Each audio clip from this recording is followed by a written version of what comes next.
Bonjour, bienvenue dans cette nouvelle petite balade urbaine à Marseille. Je vous l'avais promise, je vous la donne donc maintenant. Ce coup-ci, nous allons parler du château Borelli. Roulement de tambour.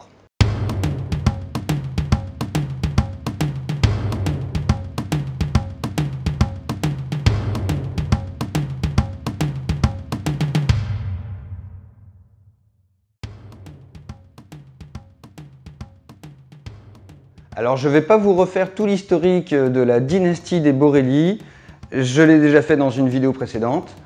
Aujourd'hui on va se consacrer vraiment au château Borelli, qui date de la fin du XVIIIe siècle, à l'époque où les Bastides fleurissent dans la campagne marseillaise. Alors, alerte spoiler tout de suite, vous le savez sûrement, le château se visite aujourd'hui, c'est le musée des arts décoratifs, des faïences et de la mode à Marseille. Renseignez-vous, la visite vaut vraiment le coup. Moment astuce, sachez que tous les premiers dimanches du mois, les musées de la ville de Marseille sont ouverts gratuitement au public. Petit retour dans le temps. On est en 1767, Louis Borelli est propriétaire de cet immense terrain qui fait plus de 50 hectares et il décide de construire un énorme château pour montrer à quel point il a des papettes. Louis Borelli va faire appel à Charles-Louis Clérisseau. C'est la superstar architecte parisien du moment, Grand Prix de Rome 1743, s'il vous plaît. Il va proposer un projet et on a une trace de ce projet qui est conservée aux archives municipales de la ville de Marseille.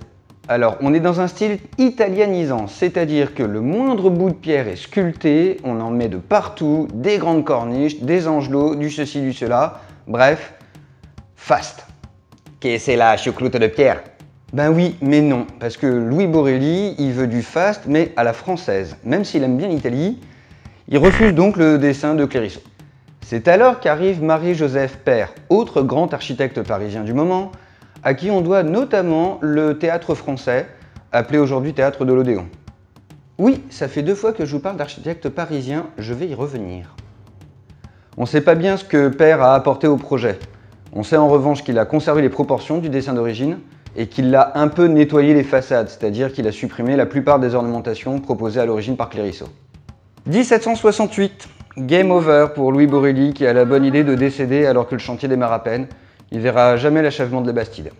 Sans qu'on sache vraiment pourquoi, Paire va laisser sa place à Esprit-Joseph Brun, un architecte provençal ce coup-ci, qui est déjà actif à Marseille. Il a participé notamment à l'Hôtel-Dieu et c'est lui qui a réalisé la galerie de la Loge derrière l'Hôtel de Ville. Alors pareil, on ne sait pas ce que Brun a apporté au projet.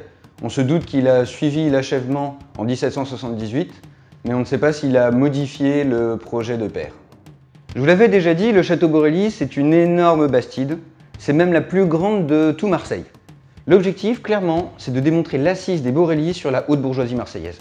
Le château, c'est un lieu de fête, de réception. Il n'est pas du tout destiné à héberger les Borelli, ils ne vivent pas là. Mais on va organiser plusieurs salles en enfilade qui vont permettre de recevoir en fonction des invités. Tout ça avec une vue sur les jardins, évidemment. Je vous mets la liste des salles, là, c'est long.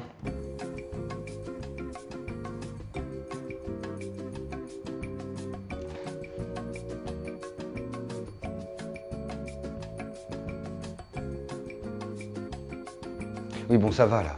Donc la Bastide, c'est un volume relativement simple, mais sur 3 niveaux, flanqué de 2 pavillons, d'une vaste cour d'honneur et d'un portail sur l'arrière. Le portail est placé dans l'axe de la Bastide. On est toujours sur une composition à la française très classique. Je vous renvoie encore à l'autre vidéo. Et ça permet de découvrir la Bastide dans toute sa splendeur. Alors je vous ai dit, la Bastide, c'est une volumétrie simple. On a 2 ressorts latéraux et un avant-corps central, mis en valeur par un fronton sculpté. D'ailleurs, on y trouve les armes des Borelli. C'est une architecture dite classique, c'est le nom du style. On est sous l'influence de l'antiquité grecque et romaine, avec des lignes très épurées et un dessin de façade très sobre. On est dans la lignée de ce qui se fait à Paris déjà depuis le XVIe siècle. Mais pourquoi, vous demandez-vous, faire appel à des architectes parisiens? À Marseille, il y a des architectes tout à fait compétents. Eh bien simplement parce que les Borelli voulaient prendre leur modèle hors de Provence. Ils veulent faire de leur Bastide un élément unique dans la région. Alors c'est assez rare pour être signalé, mais le château Borelli propose encore aujourd'hui des décors d'origine et la plupart des pièces qui sont visitables aujourd'hui dans le musée. On a le salon doré, la chapelle. N'ayez pas peur, on ne va pas passer en revue toutes les pièces du château, il y en a beaucoup trop. Il faut quand même citer le salon doré, la chambre, la bibliothèque et la chapelle. Donc, par exemple, le Salon Doré, c'est la pièce la plus richement décorée de tout le château. Elle est au-dessus de la terrasse qui donne sur les jardins à la française. C'est le lieu de réception. Vous vous en doutez, le Salon Doré doit son nom aux dorures à l'intérieur. Et comme cette pièce est légèrement orientée vers l'ouest et vers la mer, au soleil couchant, les dorures flamboient. C'est notamment dans ce Salon Doré que trône la radassière. C'est un élément classique des Bastides en Provence. La radassière, c'est un sofa destiné à faire la sieste. Il faut que je vous parle aussi de la chapelle. C'est une pièce incroyable dans le château, surmontée d'une coupole ovoïde décorée avec des caissons peints. On est dans un style baroque, avec un superbe sol en marqueterie de marbre. Si vous avez la chance de visiter le château, vous allez peut-être vous rendre compte que cette chapelle est ronde dans un bâtiment plutôt orthogonal, et qu'elle n'a pas de fenêtre non plus. Eh ben oui, les fenêtres en façade sont murées à cet endroit-là. Elle est invisible de l'extérieur. Pour finir, un dernier mot sur le vestibule, qui est aussi une pièce importante du château, puisqu'elle profite d'une double hauteur, avec un superbe escalier et une rampe en fer forgé magnifique. Parmi les décors d'origine restaurés récemment, on peut parler des gypseries. Les gypseries, c'est des sculptures moulées avec de la poudre de gypse, qu'on remélange avec de l'eau, qui durcissent à l'air, et c'est un truc tout à fait provençal. Pour finir, un dernier mot sur les décors peints à l'intérieur de la Bastide. Ils sont dus à l'artiste parisien Louis Chet, et son grand truc à lui, c'est les scènes mythologiques et les ruines à l'italienne.